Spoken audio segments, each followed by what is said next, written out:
Bueno, buenas tardes a esta entrevista con Wendy Cabrera Rubio y Alejandro Cámaras Frías. Cámara Frías. Gracias por Cámaras estar. Frías suena bien. No concuerda el primero con el segundo, ¿no? Sí, tuvimos ese problema en varias ocasiones con las correcciones de las invitaciones y de cosas.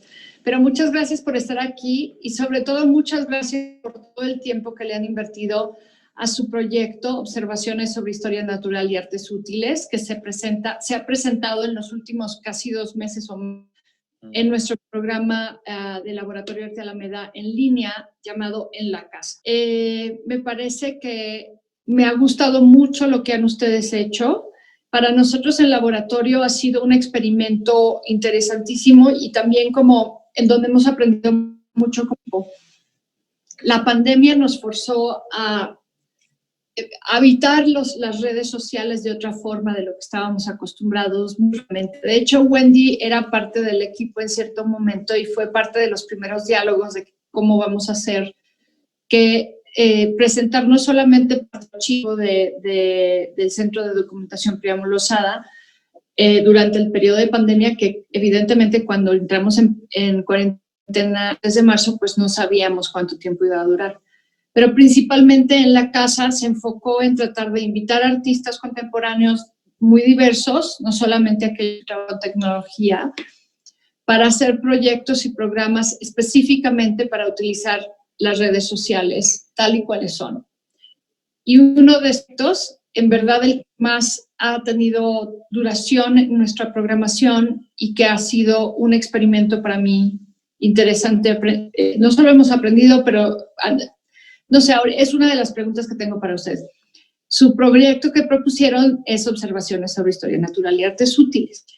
Voy a comenzar como para darle un poco otra visión a las personas que han seguido el programa, digamos al principio de cómo surgió el proyecto en particular, y es que Wendy Cabrera Rubio, joven talento mexicano, artista, que ahora tiene exposiciones aquí y allá, inclusive su exposición de paisaje expandido en Jumex, que aún no visito, fue invitada a ser residente de otro programa de laboratorio que era presencial en el Jardín Polinizador. Y de hecho el año pasado también participó en otro programa, Curado Tema, Argüello y Dante, donde hiciste una intervención teatral, digamos, y una clase de dibujo, teatral en la Alameda y la clase de dibujo en el Munal. Entonces te invitamos, Wendy, a proponer ideas para el programa abierto.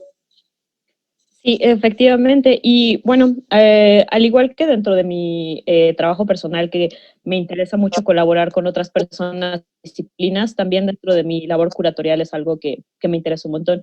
A Cámara Frías lo conocí el año pasado en una exposición en Curro, y descubrimos que teníamos diversas afinidades, sobre todo en lo que se refiere a la historia de México y también a un interés por el paisaje.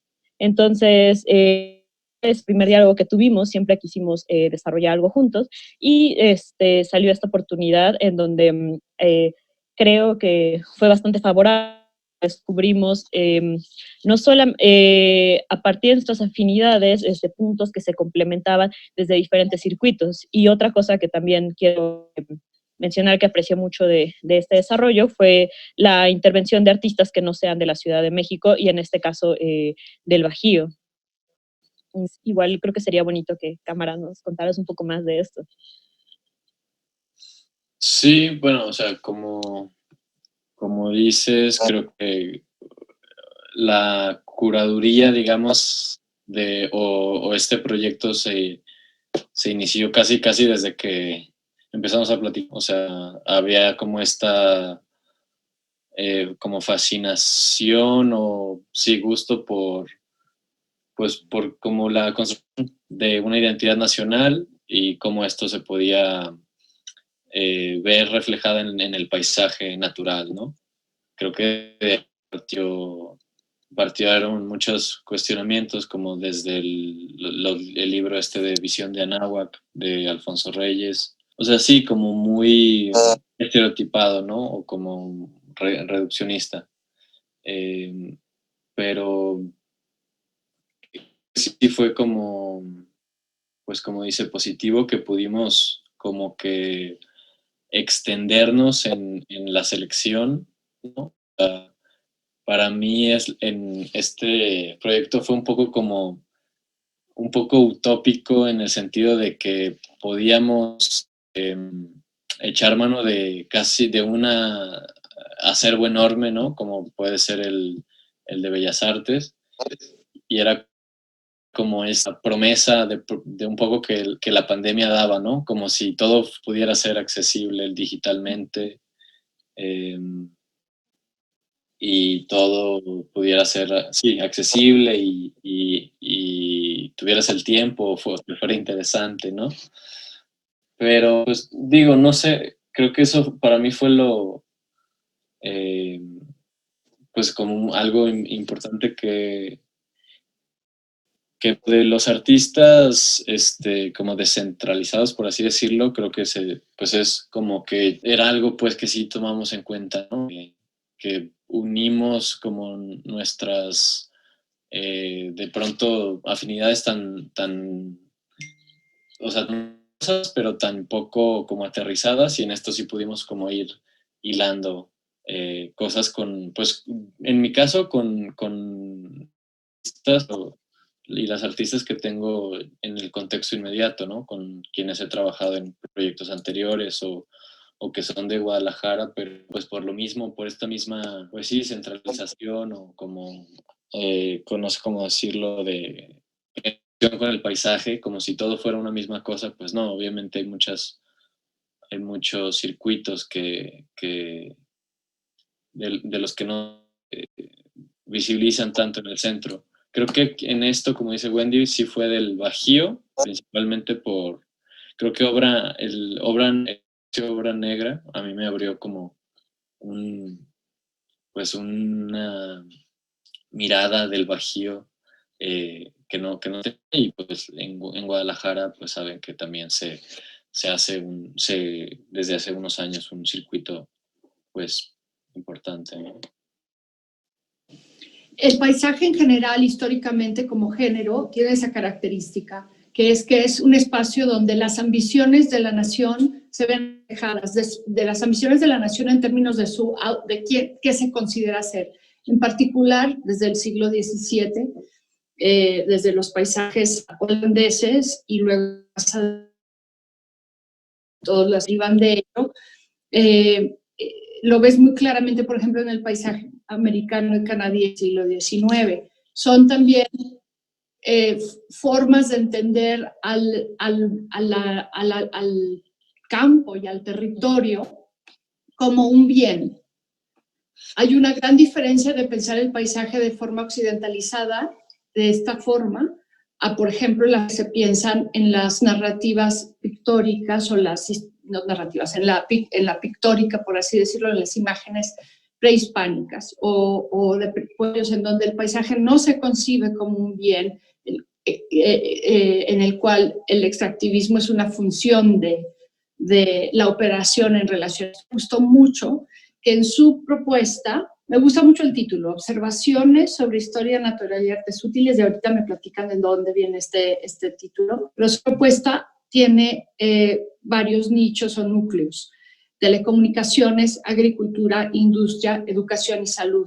Entonces, mientras puedo comenzar con una lectura bastante apegada a, digamos, la forma en que la historia del arte ha leído al paisaje, en telecomunicaciones, cuando entramos a educación y salud, el argumento se vuelve más complejo, porque educación y salud son, digamos, ámbitos de acción que son más recientes de cierta forma que la idea de la agricultura, la idea de la industria. Obviamente telecomunicación es, aunque su primera pieza con la que ustedes comienzan es con el Velasco que está en el Munal, y debemos también de anotar que me gustó que ustedes propusieron el tomar en préstamo obras del acervo del Museo Nacional de Arte, del y del Museo de Arte Moderno, piezas que tal vez no hubiéramos podido presentar en vivo en el museo por diversas razones, y menos con el tiempo.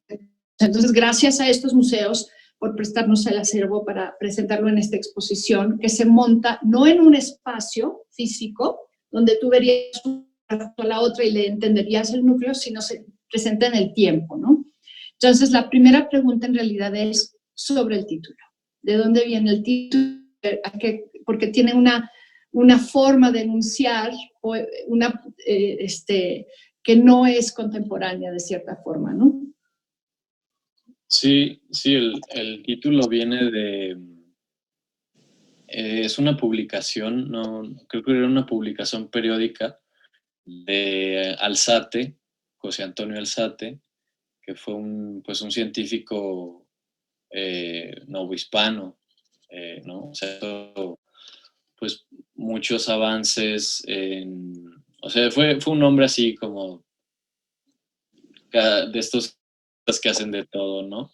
Naturalista, y entonces era como la idea de que en estas conversaciones que teníamos Wendy y yo, como que en el momento en el que nos empezamos a fijar un poco más en la tecnología que interviene en el paisaje y en la construcción de identidad nacional, yo quise como buscar, digamos, como pues inicios, ¿no? de la ciencia o algo así a la par de la construcción nacional también. Y que además algo que es como bastante claro dentro de la historia es que los museos de historia natural y los museos de arte nacieron prácticamente en el mismo lugar.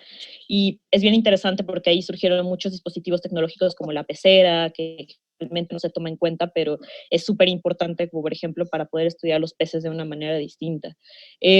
Justamente, a pesar de que, como lo mencioné, la referencia es propiamente novohispana, muchas de las reflexiones que tuvimos en torno a la muestra tienen que ver más con aspectos de entre el siglo XIX y el XX.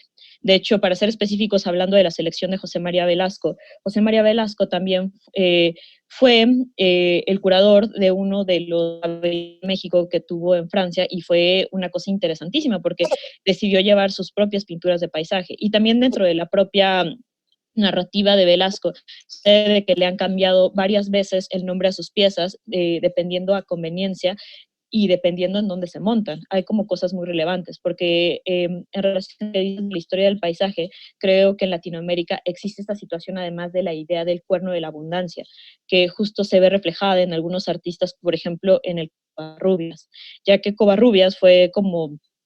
Y no solamente él, sino también en algunas de las propuestas editoriales de Anit Pre se ve este vínculo muy específico entre propiamente un mapa, o sea, sí es cartografía, pero además otros elementos en donde se vincula el turismo, la economía, porque también justo el siglo XX es cuando nace el turismo.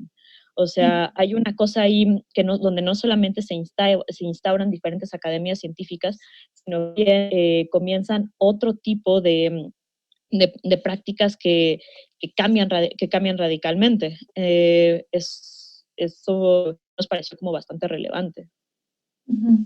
Cada uno de estos núcleos tiene texto y en algunos hay otras citas. Me parece muy bonito cómo la experiencia en el tiempo de la exposición puede parecer también, tiene ciertos retos. Por ejemplo, un día es el texto curatorial, el texto introductorio, que espacialmente en un espacio físico estaría al principio de la exposición, y veíamos la primera parte del núcleo de telecomunicaciones. Al día siguiente verías la segunda parte, al tercer día verías agricultura, la siguiente semana agricultura, la siguiente industrial. Entender la exposición como un todo, realmente como usuario de las redes tendrías que seguir apegado a esta narrativa, ¿no?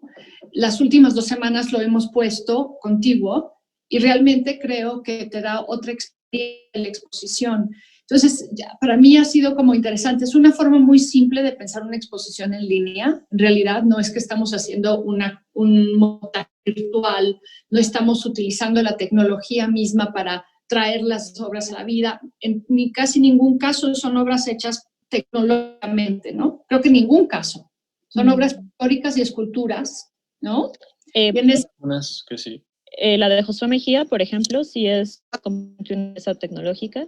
Hay, y por ejemplo, Dilatado también explora bastante el medio en sí mismo. También Israel Urmer trabaja con sí, Sí, pero sí estoy de acuerdo. ¿Cómo el montaje de la expo, que responde a necesidades múltiples, ¿cómo les ha resultado? ¿Qué aprendieron del montaje? ¿Qué les parece bien? ¿Qué les parece mal? ¿Qué harían distinto? En ese sentido, me gustaría mucho hablar acerca de cómo funciona, cómo se entiende, por ejemplo, el arte con tecnología y además cómo eso se ha desarrollado específicamente en países subdesarrollados.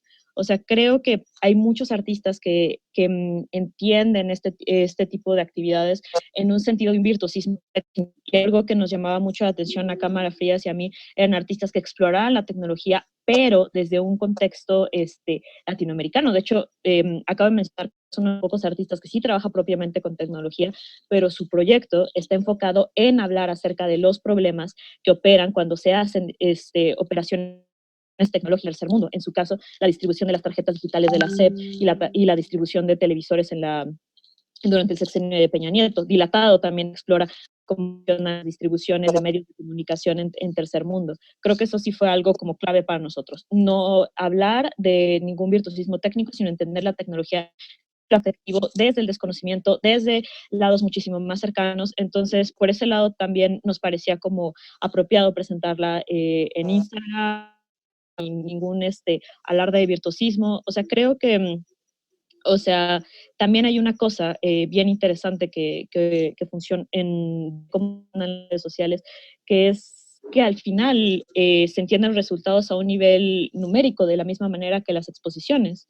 O sea, y en ese sentido, obviamente una relación directa con los likes, con los views y con todo eso, que hace que sea más inmediato. Otra cosa que nos gustó mucho a Cámara Frías y a mí era que no pusiéramos un Israel Urmer al lado de un José María Velasco en el mundo real, sería un reto muy, muy brutal. O sea, sin embargo, aquí, como los dos eran imágenes planas que secretaban luz, pudimos hacer eso que probablemente no hubiéramos podido hacer. O sea, son piezas de dimensiones completamente diferentes y lo que hace Instagram las vuelve muy parecidas en ese sentido. Y le da el mismo espacio.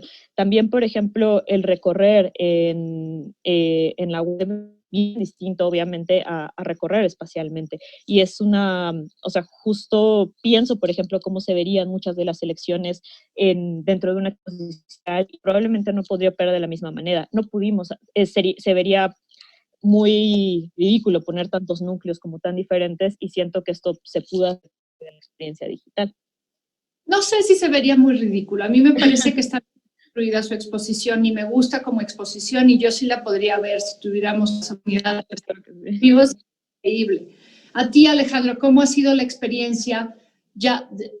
Tú lo concebiste con Wendy desde la curaduría de cierta forma, pero ¿cómo encontraste la experiencia? Que es un poco awkward, un poco básica de verlo en Instagram de esta forma, el proyecto. ¿Qué has aprendido de esto que no sabías que iba a suceder, por ejemplo?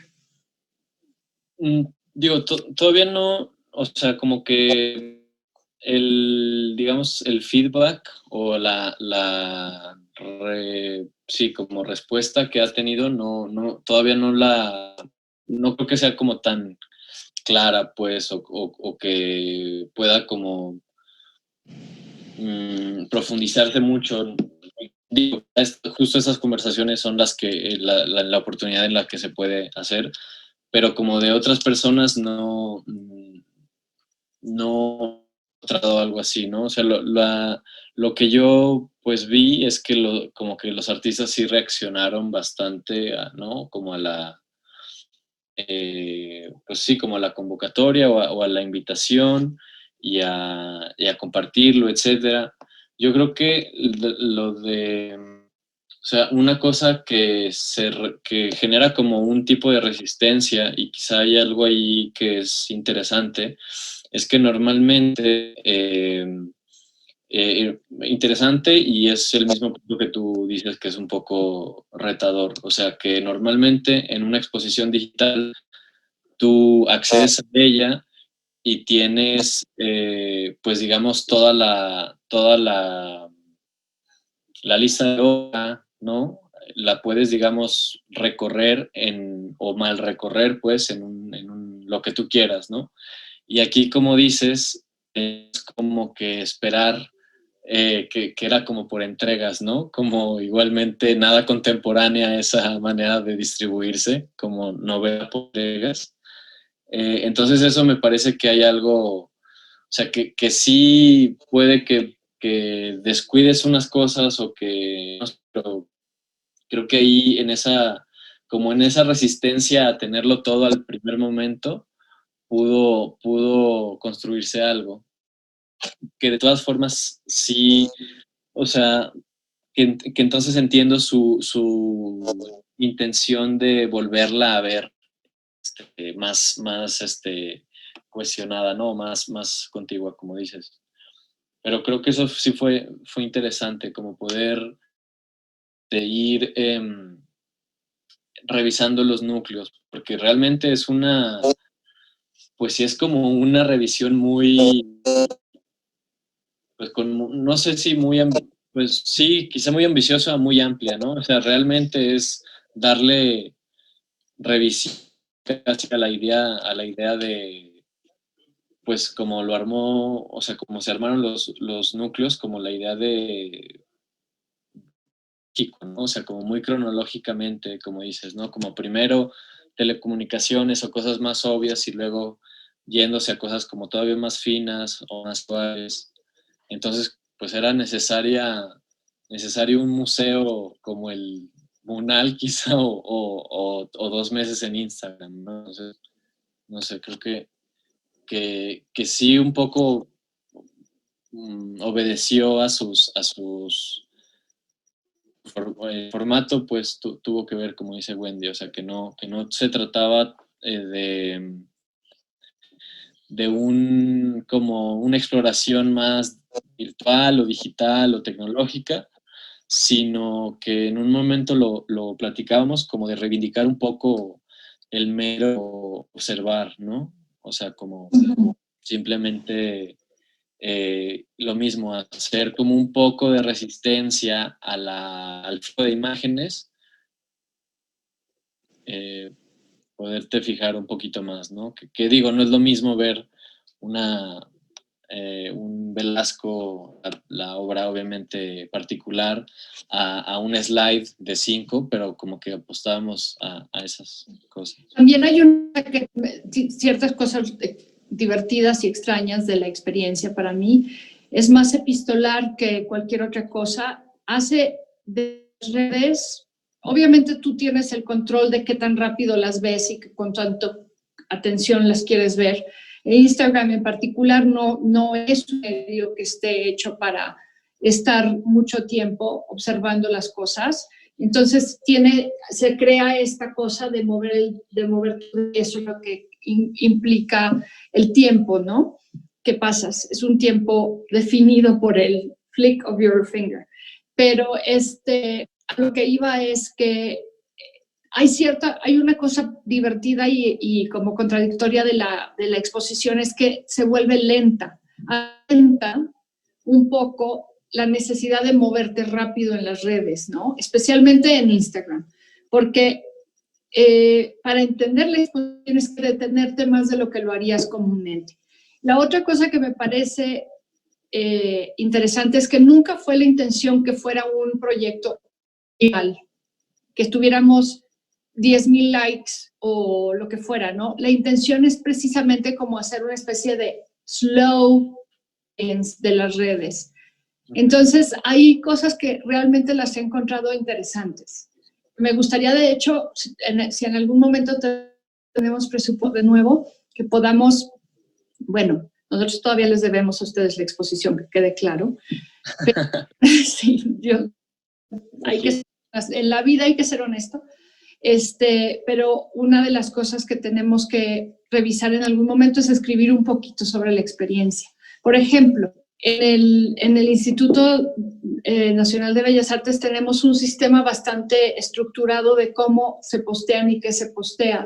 Tenemos libre de hacer lo que querramos, pero tenemos que escribir mandarlo a revisión a 3 distintos niveles, etcétera, etcétera. Y todas las reglas de su exposición, hay por lo menos 5 personas o 6 personas que las han revisado con lupa y que entienden su exposición perfectamente bien. Más, claro, con las 8 personas que estamos en el equipo y que también sabemos y montamos, la diseñadora, personas encargadas de redes, etc.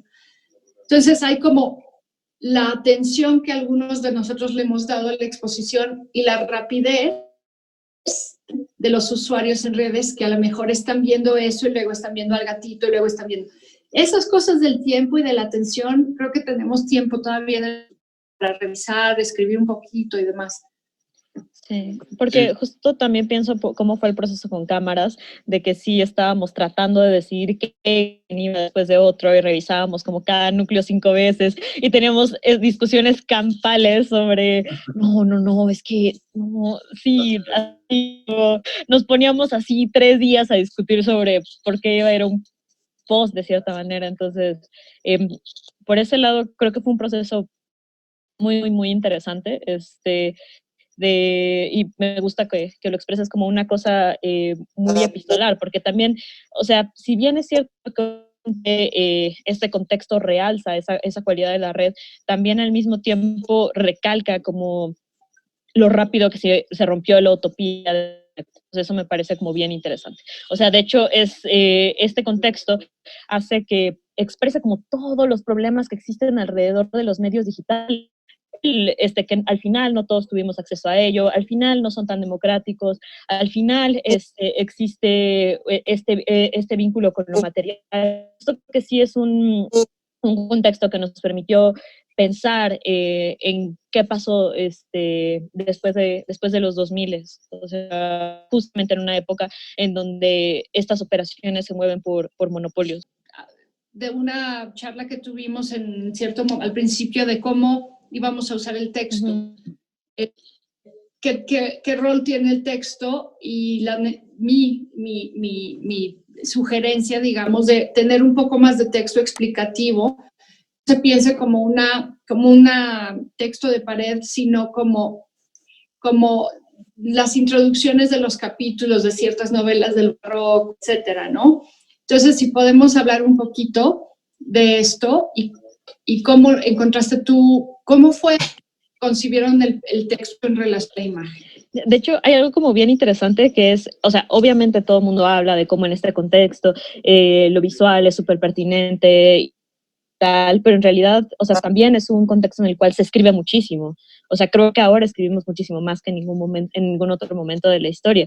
Y digo, no es ningún lo que estoy diciendo, prácticamente las imágenes digitales son propiamente texto.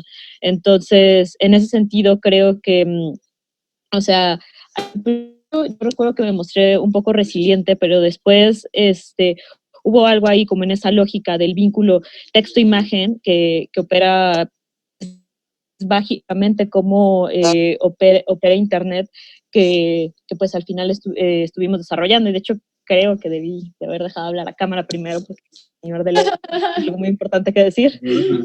No, pues, o sea, ¿qué puedo decir? Ahora que dices, estaba pensando como en, digo, no sé qué tanto venga el caso, pero que no sé si se han topado con que cuando en Instagram no se carga bien, dice como una inteligencia artificial, la imagen puede contener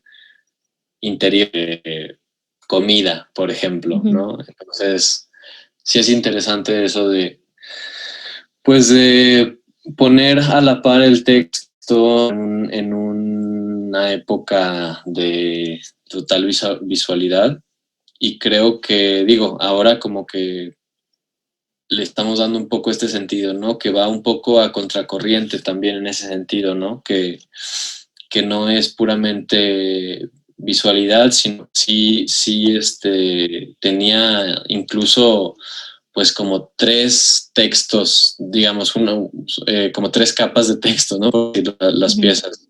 El general, ¿no? Que hablaba pues de esto que decía Wendy, como de la afectividad en torno a la tecnología, a los fenómenos tecnológicos, y como, de hecho creo que esto pues es importante tocarlo, ¿no? Que de pronto para intentar definir la curaduría, decíamos, bueno, el tema de la curaduría, decíamos que la representación de fenómenos tecnológicos en el contexto nacional, por así decirlo, ¿no?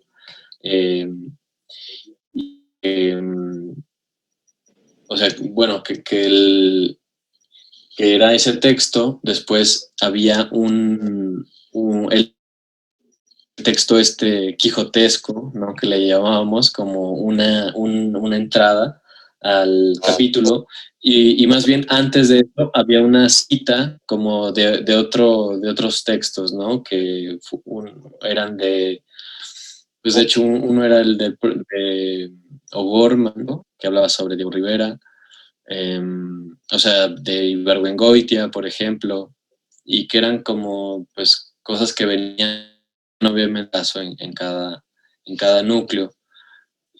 O sea, estaban como de por sí eran, digamos, la de obras era grande, también había como todos estos textos a los que podías recurrir, ¿no? Sí. O sea, Y entrelaza como una especie, es como un libro ilustrado, no es un catálogo, pero es un arte, en cierta forma, a mí también me ha ayudado pensarlo como un libro en donde vas proponiendo una mirada visual del texto y una textualización de la obra, ¿no? sí, sí. Por eso creo que tiene todavía mucho que sacar de observar la función de la exposición. Ahora, ¿en qué falla la exposición, digamos? ¿Qué es lo que no ha funcionado para ustedes en la exposición? Aparte de que no fue fácil hacerla y que ustedes trabajaron muchísimo, y también el equipo que montó, la diseñadora Sheila y todo el equipo y las miles de ediciones y la forma que tenemos a veces de trabajar para que estos textos queden bien y demás. Y los títulos y, claro, poner exactamente los pies de imagen, etcétera, etcétera. Pero y una impresión que tengan ustedes de algo que no ha funcionado y que podría funcionar de otra forma, como experiencia expositiva. Porque yo, por ejemplo, encuentro súper difícil el meterme a exposiciones virtuales en línea, en las que vas de un cuarto a otro, te metes por el texto y ves una pieza vinculada de una forma o de otra que quizá pueden tener una función muchísimo más tecnológicamente avanzada y sofisticada. A mí me cuesta muchísimo trabajo participar de esas experiencias como de net art y este tipo de cosas. Puedo tener la experiencia de una pieza, pero meterme a hacer una exposición en línea que realmente utilice, que esto no es así, esto utiliza el método, los sistemas de Instagram, punto y se acabó. Creo que un problema que hubo y que también lo estuvimos discutiendo es, por ejemplo, obviamente no todas las imágenes pueden funcionar de la misma manera dentro de Internet. O sea, creo que uno de los casos más acertados fue, por ejemplo, y perdón si lo repito, pero Israel Velasco. Velasco opera ya más como un símbolo. Velasco no hay tanto problema. O sea, sí, todos sabemos que no puedes apreciar lo increíble y maravilloso que es ver un Velasco, pero sí funciona como un símbolo, sí te dice algo. Israel, pues Israel es un artista que trabaja muchísimo dentro del digital y que ya está acostumbrado a distribuir sus imágenes en este medio, e incluso sus montajes y esculturas piensan mucho con la pantalla. O sea, creo que o por ejemplo, Perla Ramos, creo que también funcionó bastante bien porque justo su medio es Instagram propiamente, y el atado que subió como esta imagen que fue como una pequeña broma en una narrativa, pero igual, por ejemplo, la pieza de Josué Mejía creo que era completamente libre, y también hubo piezas escultóricas que siento que definitivamente no operaban de ninguna manera dentro del de la imagen y no se entendía claramente. Creo que eso, o sea, creo que lo lindo es como pensar, y sí intentamos hacerlo, como pensar en imágenes que sí pudieran distribuidas. También creo que, por ejemplo, la pieza de Camila GB funcionaba muy bien porque también fue una pieza que ella presentó por primera vez en Instagram, pero que nos hace algo que dice uno de mis mejores amigos, es mi lugar favorito para ver arte es Instagram. O sea, y sí es cierto, y ahorita lo tenemos a la náusea, gracias. Es Ay, que no. sí, ya sé, terrible. Pero, o sea, justamente creo que es interesante ver cómo no todas las piezas pueden ni deben tener una traducción a medios digitales y específicamente a redes. Y además de que, sí, o sea, y algunas fue por la complejidad, otras fue por la imagen, o sea, creo que es una pregunta interesante. Ujú. A mí me parece que yo no tuve tanto esa problemática en general, porque como las leo como yo tuve una experiencia de su exposición muy basada en mi forma de entender las imágenes desde la disciplina de la historia del arte. Entonces, mi expectativa no es una expectativa fenomenológica de la experiencia del arte, es una lectura intertextual de la experiencia del arte, ¿no? Entonces, no quedé desatisfecha de la experiencia. También ustedes tuvieron varios momentos con piezas en vivo, ¿no? Y performance. ¿Puedes hablar un poquito sobre el interés de meter estas piezas y cómo funcionó al final para ti desde tu perspectiva la introducción del momento live, en vivo? Pues creo que fue fue pertinente. Lo de Lucas Lugariño fue como súper, pues, ilustrativo, creo que para nosotros también, porque pues él es un artista que trabaja tal cual pues en la imagen digital, ¿no? En el glitch llevado a la pintura, ¿no? Y no, o sea, lo digo de una manera súper llana, ¿no? Él tiene toda una, ¿cómo lo decía? Biología de las imágenes. Ecología de las Biología de imágenes, las imágenes, sí. de la luz, o sea, era como volarte la cabeza o sea, irte del parque totalmente, pero al final se trataba de esto, ¿no? O sea, de estos pues aparatos que están omnipresentes y que totalmente al caso para hablar del formato mismo, ¿no? En el que se estaba desarrollando la curaduría. Creo que ese fue como muy, muy pertinente, y no solo por esta cosa como de que concordaba con el tema, sino que también él intentó como hacer pues un montaje en su transmisión, ¿no? Que puso como que analógicamente dio la pantalla, y hizo como esta dinámica, que fue como, pues sí, o sea, fue un poco una charla, ¿no? Como que sí fue un poco un recorrido por esta mística ecología que se ha hecho y de una manera congruente, ¿no? Con lo que se decía y en donde se decía. Y también, por ejemplo, el caso de Lourdes Martínez, que por ejemplo ella es una artista que siento que su pensamiento es sumamente rizomático y que es sumamente como las redes. O sea, tanto su pensamiento como es así rarísimo, Sputnik, vacunas, Oxos, o sea, en realidad escucharla es impresionante y me parece que es como muy con la manera en la cual se operan y distribuyen los medios de comunicación y las imágenes actualmente. A mí me parece ya una artista exageradamente compleja, muy, muy, muy, muy compleja, que no es un artista para todos, pero que sí es bastante elocuente y sensible sobre estos procesos de distribución y de asimilar la información, perdón. Entonces, sí, nada más quería añadir eso. Una de las cosas que resultó más difícil de lo que me imaginé en este medio, en su exposición. Bueno, no sé si de lo que me imaginé, porque en realidad nosotros nos hemos dado la tarea de aprender de cómo generar interactividad con el público, con el usuario, a los procesos mismos de las piezas que se están presentando. No estamos presuponiendo nada, no estamos buscando los miles de millones de likes, no estamos buscando que se vuelva viral nada. Pero ciertamente me sorprendió que hay pocos comentarios, por ejemplo, en los montajes de las expos, y no es, ni siquiera yo hice comentarios, ¿no?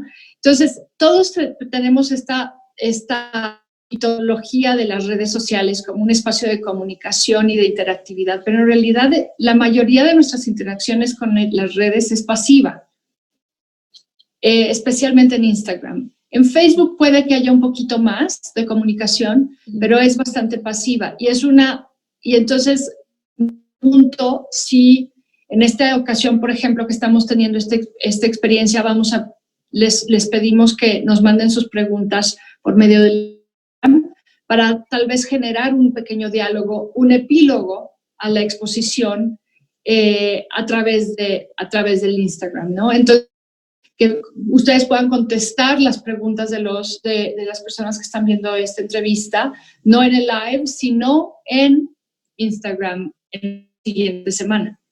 ¿Qué les parece esa idea? Está interesante y me gusta mucho que haya señalado eso como del mito de la interactividad, porque justamente, o sea, obviamente se ha explorado muchísimo de qué tanto actualmente ahora somos creadores, y también regreso a este comentario que había realizado de la utopía del Internet, de la utopía donde hay un intercambio de información y todo eso, y hemos visto que justamente eso no es cierto. De hecho, algo que también me pareció bien interesante de este proceso es que, por ejemplo, la solicitud de préstamo de las piezas fue relativamente similar a una solicitud de préstamo de obras análogas, y aunque obviamente no tiene las complejidades de conservación, etcétera, sí hay un proceso que uno pensaría que debería ser una imagen libre. ¿Y qué es una imagen libre? Exactamente. También me parece muy lindo. Y también, de hecho, creo que eso es algo que se ha estudiado, obviamente, en muchísimos disciplinas, o sea, y la gente se esmera en generar interactividad. ¿Qué es lo que genera interactividad? ¿Qué es lo que te implica? Y si eso es necesariamente bueno. O sea, ¿eso por qué? ¿Para qué? O sea, creo que también podemos hacernos esa pregunta, si la interactividad necesariamente debe de existir. O sea, me parece relevante. Bueno, está la interactividad y está los hábitos de los usuarios en red, ¿no? Porque sabemos perfectamente bien que YouTube, Facebook y específicamente YouTube y Facebook tienen algoritmos en los que lo que se refleja y lo que tú ves y lo que tienes que estás cliqueando y que estás viendo y que estás reposteando es lo que ya te gustaba. Sí. El algoritmo está leyendo tus gustos y no te está dando ninguna información que tú no tengas ya dentro de tu rango de cosas e intereses. Entonces crea básicamente una especie de rabbit hole en el cual solamente viéndote tú en el cuarto de los espejos, ¿no? Sí. Nosotros, por ejemplo, con su proyecto, tenemos montones de vistas, obviamente, de gente que está viéndolo, y likes, no sé, podemos hacer una numerología y hacer el retrato del proyecto en su numerología, que va a ser otro epílogo que vamos a hacer para sacarle el jugo máximo a pero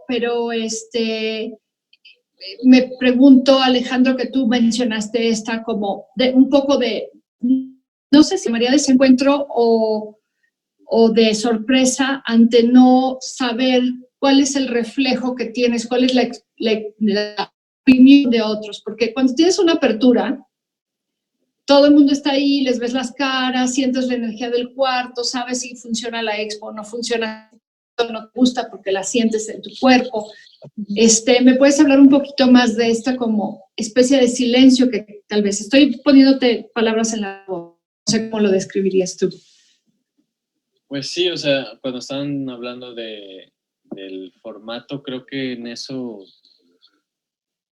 recae mucho, o sea, en que no se está concretando, más bien lo que decías, perdón, de que si tú hacías como una lectura de de las imágenes o como desde algo como digamos más académico, pues eran planteamientos quizá pues antes válidos, etcétera, pero como no ocurrían en un espacio físico y no tenían esa dimensión, pues no podías, no tenías pues esos parámetros, ¿no? Para poder saberlo. No sé, o sea, también habría que preguntarse cuál fue la intención al hacer esto, ¿no? O sea, si es que buscábamos un encuentro, un diálogo, más bien imitábamos o soñábamos con estos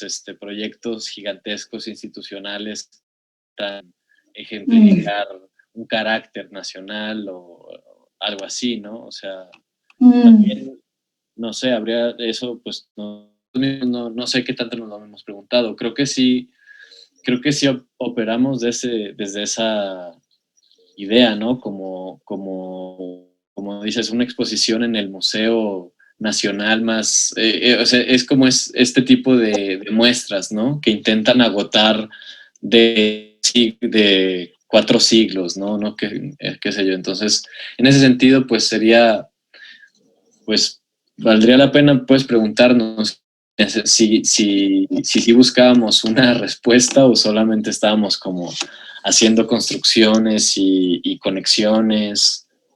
Sí, y en ese sentido me parece que la inclusión de todo el grupo de artistas vivos, no solo más jóvenes, pero vivos, que no están en las 3 colecciones de las cuales pedimos la obra prestada, ha sido como no solo revelador en ese sentido, que es obra interesante, divertida, obra de arte contemporáneo, sino que hace que la mirada hacia la historia sea muchísimo más porosa, muchísimo más variante y que esté infectada. En lugar de infectar el pasado el presente del pasado, es al revés. Se infecta, en mi caso infectamos, su exposición logró infectar obras del pasado con el presente de una forma muchísimo más, ¿cómo decirlo? No es solo interesante, sino de hacerlas relevantes al momento que estamos viviendo de muchas diversas formas, y me gustó mucho eso.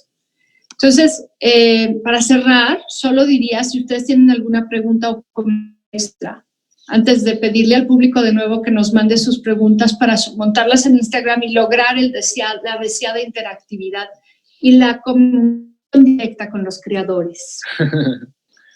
Quizá de pronto salen como, creo que en estas conversaciones, pues a veces yo sentía ahorita como que olvidábamos llanamente de qué exposición, cómo surgió, etcétera, ¿no? No sé si valdría la pena hablar de eso. Me dice Mari Carmen que es la carita con la invitación de la borreguita que está en la colección Rubio, el cojincito ese simpático, que estas 2 semanas tuvo el proyecto, ahora que se ha presentado, a fin 16.854 interacciones. Las interacciones en Instagram, solamente en Instagram, y es claro, interacciones son likes, es que lo ve la gente, pero implica un cierto momento de parar y ver, no es solamente como estás fluyendo, lo cual es un mundo de gente que tendríamos una exposición en los 2 meses que tenemos la exposición montada, 3 meses que está montada en el laboratorio, en la página, ese número de personas viéndola en físico. Sí. Bueno, una otra cosa, perdón, Alejandro. No, y más, o sea, de la recapitulación nada más, ¿no? O sea, no se sumaron cuando se desplegó, digamos, por primera vez.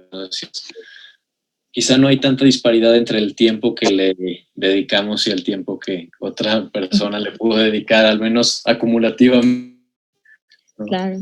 Y también es interesante cómo se distribuyó a partir, o sea, por un lado están las historias, pero también es interesante ver cómo algunos artistas lo retomaban dentro de sus propias páginas. Entonces, era lindo que tomaban exactamente el mismo post y lo colocaban en otro contexto. Entonces, era interesante ver como lecturas distintas, además, contextos diferentes. Ujú. O sea, creo Sí. que eso Pues trabajemos en algunos epílogos, uno que sea como la numerología. Podemos pensar en algunas formas divertidas de presentar la numerología, de cuánta gente lo ha visto, etcétera. Y que la interacción por día desde que salió superó las 130,000 personas en Instagram. Entonces es un mundo de gente. Se puede pensar que han tenido su exposición no en el MUNAL, sino en Bellas Artes. Por el número. Sí, de ese espíritu. Sí, una expo, ¿no?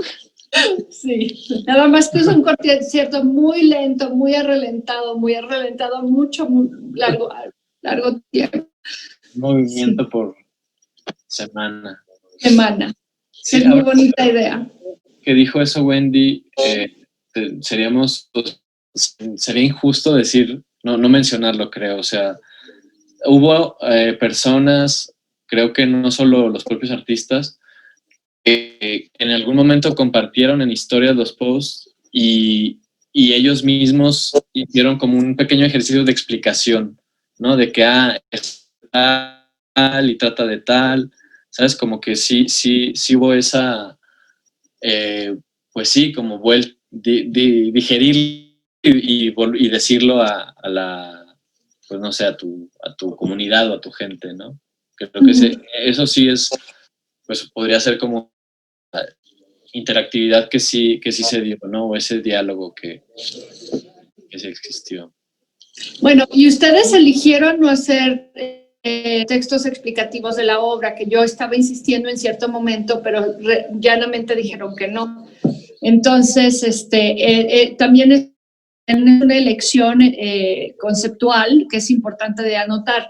No, sí, es una elección que ustedes como curadores no son los únicos en hacer, porque es claramente una de las decisiones que se toman en las galerías comerciales constantemente, a diferencia de los museos, donde tenemos como, vamos a interpretar lo que el artista quiere decir. Por eso es que yo pienso que la exposición realmente funciona, como ustedes saben, y ustedes así lo formularon, en la relación entre imagen e imagen, ¿no? Entonces es una lectura epistolar, es una lectura epística y es una lectura textualizada o intertextual que me pareció muy valiosa.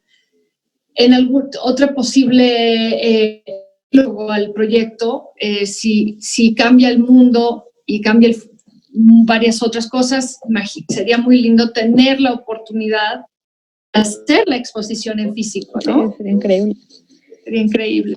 Bueno. No, sí, claro, y además me emociona mucho justo lo que mencionaba anteriormente, cómo podrían operar esas imágenes en tantos medios tan distintos. Es justo. Bueno, ¿alguna otra cosa que quieras antes de que cerremos la charla? No, creo que ya es todo, pero igual solamente, obviamente, darles las gracias por el espacio y por, sí, justo como explorar de alguna manera muy sencilla este imaginario utópico donde todos también en las colecciones de los museos. Eso también, de hecho, justamente indagar en las colecciones de los museos fue una cosa muy interesante.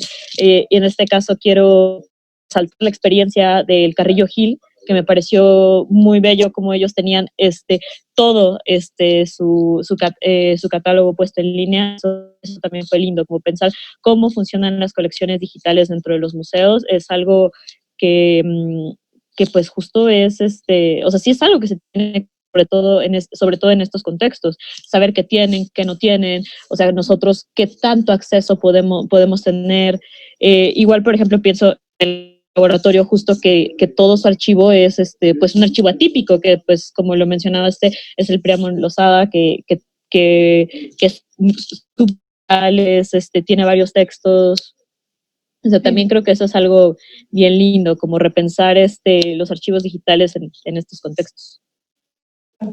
Y claro que nosotros nos sirvió mucho que estábamos haciendo más robusta la red de museos Imbal, entonces entre museos resultó relativamente sencillo y algo que estamos buscando hacer cada vez más entre los 18 museos del instituto. Nosotros no somos no somos un museo que colecciona obra, aún la que crea, con mucha frecuencia se hace obra específica de espacio, y en este sentido la exposición también es una obra de tiempo, espacio específico. Entonces les agradezco muchísimo su paciencia, que tuvimos que ser muy pacientes, ustedes y nosotros y todos, porque estábamos aprendiendo a hacer esto. Aunque parece sencillo ahora, no lo fue en los comienzos, ¿no? Y que se hizo muy, muy rápido y que han sido sumamente generosos con su tiempo y con su inteligencia. Gracias. También agradecer al equipo de laboratorio, a Mari Carmen, a Paola, a Maru, a Marcos y a Sheila, que han estado en el proyecto tras bambalinas consistentemente, y sí tomó la energía de todas estas personas a hacer el proyecto. Sí. Muchísimas gracias. La verdad es que sí fue una experiencia bastante educativa para todos los involucrados. Muy bien. Pues buenas tardes. Noches. Tardes, noches ya. Y seguiremos en los epílogos pronto. Bien. Esperamos. Muchísimas gracias. Adiós. Adiós. Chao.